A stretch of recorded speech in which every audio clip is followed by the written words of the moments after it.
Bottled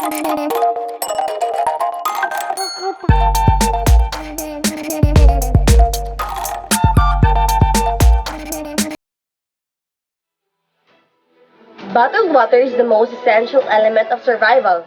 Drinkable water will be your top priority after evacuation to have an energy and to be hydrated. Canned good is a necessity during an emergency because it is convenient and hassle-free in preparing a meal. Dried snack foods are essential for disaster because it is ready to eat, easy to prepare, and easy to carry.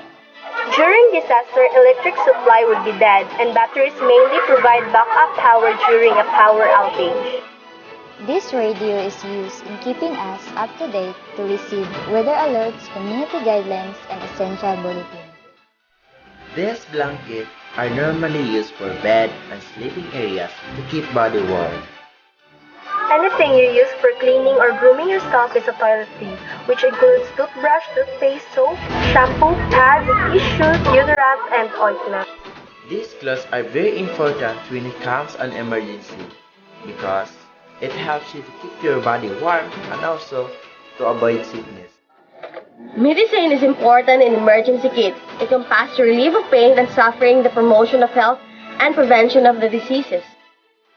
Flashlight will give light when no other sources is available in a manner that much safer than exposed candles. First aid kit can help prevent an injury from getting worse and can potentially save any trips to a walk-in clinic or hospital. Money is essential in disaster because it allows us to meet our daily needs. Contactless. A contactless can be used for forming social networks, distributing lists, and contact networks. Copies of important documents. Important documents are those papers you need to keep around. Whistle. Whistles are one of the best items you can have with you in an emergency because the sound of the whistle will attract the rescue to your location.